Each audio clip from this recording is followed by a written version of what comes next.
सभी का स्वागत है। कैसे हो आप? तो भाई केवीएस में वैकेंसी आएंगी है ना। केंद्रीय विद्यालय संगठन 1500 से ज़्यादा कर रखी और लगभग 9000 सारी हेड जो मास्टर है उसकी 322 और पीआरटी की 1891, पीआरटी म्यूजिक की 75, 3600 टीजीटी की, पीजीटी की 1934। ठीक है, और भी बढ़ेंगी अभी। ठीक है, क्योंकि इतना इसका नोटिफिकेशन आएगा, बहुत सारे रिटायर भी हो जाएंगे है ना, क्योंकि वैकेंसीज इतनी स्पीड से नहीं बढ़ने लग रहे हैं जितनी स्पीड से पहले बढ़ते थे। ठीक है, तो बहुत ज़्यादा वैकेंसीज खाली हैं। अब मैं ये क्यों बता रहा हूँ, मेरे पास कहाँ से डाटा आया तो मैं बताता हूँ। तो जैसे कि आप देख पा रहे हो केवीएस वैकेंसी 2025 डिटेल्स जो 32 MB की हैं, कोई 1400 या 1500 इसमें पेज हैं, उसमें सारी डिटेल बता रखी है कहाँ पे कौन सी वैकेंसीज किसकी नहीं है। ठीक है, तो उसको निकाल के पता लगा है कि ये वैकेंसीज नहीं है जो इस चैनल पे होगा है ना। एक पेडागोजी को छोड़ के, वो मैथ्स वाली पेडागोजी होती है ना जिसमें थोड़े अजीब ही क्वेश्चन होते हैं, उनको छोड़ के, और जो एसएससी या जो भी है, एनवीएस के भी मैंने करवाए हैं, स्टेट के हैं, पुलिस के हैं, यूपीएससी के हैं, पीसीएस के हैं, रेलवे के हैं, सारे मैथ करवाता हूँ। ठीक है, उसको छोड़ के और सारा आपको कंटेंट मिल जाएगा।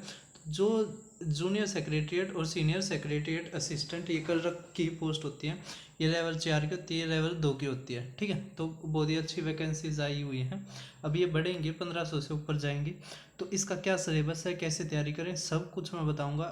चैनल पे कैसे आपको हेल्प मिलेगी, मेरे वाले चैनल पे ये सारी डिटेल्स बताई जाएगी। तो अब देखते हैं हम क्या कुछ है। अब जैसे कि देख पा रहे होगे, वैकेंसी 649। रोल क्या होता है, क्लर्किकल और एडमिनिस्ट्रेटिव वर्क होता है केवीएस ऑफिसेज में। इसकी जो एज लिमिट होगी वो 27 तक होगी। ठीक है, और भी हो सकता है कि क्या पता रिलैक्सेशन भी दे दे। अब इसके लिए जो एलिजिबिलिटी है वो होगी आपके लिए 12th। ठीक है, और टाइपिंग स्पीड होनी चाहिए आपकी 35 है ना, क्योंकि जो क्लर्क हो गए उनको टाइपिंग ही करनी है। तो 35 या तो इंग्लिश में हो या फिर 30 हिंदी में हो। ठीक है, कंप्यूटर में। फिर आपको नॉलेज होनी चाहिए हिंदी और इंग्लिश की, और कंप्यूटर एप्लीकेशंस की भी आपको नॉलेज होनी चाहिए, ये डिज़ायरेबल है। ठीक है, अब इसका सिलेबस देखो, पहले एग्जाम पैटर्न को देखो। इसमें जो 20 की इंग्लिश आती है, 20 की हिंदी आती है। ठीक है, फिर जनरल अवेयरनेस और कंप्यूटर लिटरेसी 80। ठीक है, 80 के आते हैं, जिसमें 20 जनरल अवेयरनेस और करंट अफेयर, और रीजनिंग कितने की होती है, 20 की। ठीक है, पार्ट सेकंड में। और कंप्यूटर लिटरेसी भी कितने की आती है, 20 की। और जो मैथ है जो मेरे इस चैनल पे होगा वो भी 20 का। तो 120 टोटल नंबर का हमारा एग्ज़ाम होता है। सभी को समझ पा रहे हैं? अब 120 में तो कट ऑफ बनेगी। ठीक है, 2 घंटे का होगा, 120 मिनट का। इसमें टाइपिंग टेस्ट होगा जो क्वालिफाइंग होगा नेचर में। सभी को समझ पा रहे हैं?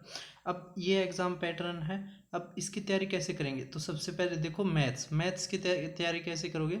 मैथ्स का आप सिलेबस देखो, इसमें क्या आएगा सिलेबस में। ठीक है, तो अब हमें मैथ का सिलेबस देखना था। तो मैथ के में इसमें अरिथमेटिक आता है केवल, एडवांस मैथ्स नहीं आता। अब ये मैथ्स अगर करना है आपको, देखने कैसे क्या क्वेश्चंस आते हैं। तो रिसेंटली में एनवीएस का पेपर हुआ है। ठीक है, तो रिसेंटली में एनवीएस के पेपर्स हुए हैं 15 मई, मतलब मई के में हुए हैं, लगभग 15 दिन ही हुए होंगे, 15-18।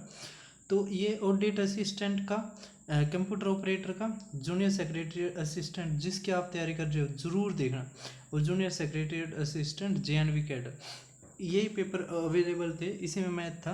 ठीक है, और में था नहीं जो मेरे पास थे। इसकी इनकी पीडीएफ है ना, जो ऑफिशियल्स पेपर हुए हैं और भी जो सब्जेक्ट आए हुए थे, वो मेरे टेलीग्राम चैनल पे वहाँ पे जाके देख लेना। ठीक है, तो इसके अगर और सब्जेक्टों का सिलेबस देखो, ये मैथ तो आप यहाँ से कर दोगे। ठीक है, ये देख लोगे पहले। उसके बाद क्या करना आपने, यहाँ पे जाके सर्च करो। जो सीरीज़ है वो है क्विक रिवीजन। ठीक है, उसमें मैंने अरिथमेटिक के 12 चैप्टर करवा रखे हैं, वो ज़रूर देखना। देखो ये क्विक रिवीजन सीरीज़। ठीक है, इसमें 12 करवा रखे मैंने चैप्टर, यहाँ से आप जाके कर सकते हैं। इतना पेपर आता है, और जो ऑफिशियल नोटिफिकेशन आएगा उसके बाद भी वीडियो बनाऊंगा, तो अभी से तैयारी पे लग जाओ आप।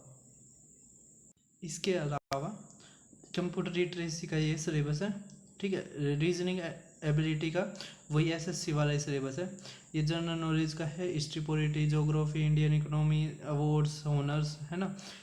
जनरल हिंदी का है ये, पठन कौशल, है ना। और ये इंग्लिश का है, एसएससी की तरह है, और ये DSSP की तरह है। तो अब क्या है चीज़, बात ये है कि आप या तो कोई कोर्स ले सकते हो या फिर यूट्यूब से कर सकते हो। जैसे रीडिंग कॉम्प्रिहेंशन कर दिया, वोकेबलरी, सिनोनियम, है ना, ये विलोम शब्द हिंदी अरे इनकी क्लास कर सकते हो, ठीक है। या फिर आप कोर्स ले लो। सबसे अच्छा तो मैं यही कहूँगा कि कोर्स ले लो, ठीक है। और सब्जेक्टों के मैथ का तो आप यहाँ से कर सकते हो, ठीक है। अब उसके अलावा जो जूनियर सेक्रेटरीट वो सीनियर सेक्रेटरीट असिस्टेंट है, उसमें मैथ्स नहीं आता, ठीक है। उसका भी एक बार सिलेबस बता देता हूँ, 1 मिनट रुको। उसका भी बता देता हूँ मैं क्या कुछ है। देखो ये रहा, अब इसमें 501 वैकेंसीज है। इसमें जो हायर लेवल कर एडमिनिस्ट्रेटिव वर्क होता है ना, जिसमें मोर रिस्पॉन्सिबिलिटी होती है, वो ये 30 साल तक का होता है। फिर इसमें क्या होती है, आपकी ग्रेजुएशन मांगी जाएगी और 3 साल एक्सपीरियंस किसका, junior secretariat assistant, centre, state, government, autonomous या पब्लिक सेक्टर अंडरटेकिंग, कहीं भी 3 साल का एक्सपीरियंस चाहिए आपको वहाँ पे सीनियर सेक्रेटरीट असिस्टेंट बनने के लिए, ठीक है। फिर आपको कंप्यूटर एप्लीकेशन की नॉलेज होनी चाहिए। फिर ये है इसका एग्ज़ाम पैटर्न, इसमें क्या है, वही है इंग्लिश हिंदी 15-15 की, उसमें 20-20 की थी, इसमें 15-15 की। फिर जनरल अवेयरनेस और कंप्यूटर लिटरेसी 30 की, जनरल नॉलेज और करंट अफेयर 10 की, ठीक है। इसके अलावा इसमें जनरल अच्छा ये तो अच्छा रीजनिंग अवेलेबिलिटी 10 की, है ना। कंप्यूटर लिटरेसी 10 की। ये है ना, ये 90 नंबर का है। एडमिनिस्ट्रेटर, इस्टेब्लिशमेंट और फाइनेंस, ये बहुत इंपॉर्टेंट है, ये करके जाना आपने। मैं बताता हूँ इसमें क्या क्या पढ़ना है, वो देखो देखो। और तो ये सारा ऐसा ही है, हिंदी, इंग्लिश, कंप्यूटर, सारा सिलेबस। बस इसमें जो जुड़ा है मैथ उसमें आता नहीं है, ठीक है। वो ये है एडमिनिस्ट्रेटिव, इस्टेब्लिशमेंट और फाइनेंस। जैसे CCS रूल्स हो गए, उसमें तो क्वेश्चंस आएंगे आपके। कंडक्ट रूल्स हो गए, फंडामेंटल और सप्लीमेंट्री रूल्स हो गए, FR SR के हो गए, है ना। पे लीव, ट्रैवलिंग, फिर पेंशंस रूल्स हो गए या न्यू पेंशन स्कीम हो गया, NPS। अटेंडेंस रूल्स हो गए, वर्किंग आवर्स, है ना। प्रोविडेंट फंड रूल्स हो गए, CCS लीव के हो गए। फिर GFR हो गया, ऑफिस प्रोसीजर और मैनुअल हो गया, ड्राफ्टिंग, नोटिंग, फिलिंग, ये सारी चीज़, ठीक है, based on manual of office procedure. तो ये सारा आपका है सीनियर सेक्रेटरीट असिस्टेंट। तो थोड़ा मुश्किल है सीनियर सेक्रेटरीट असिस्टेंट, है ना, बनना।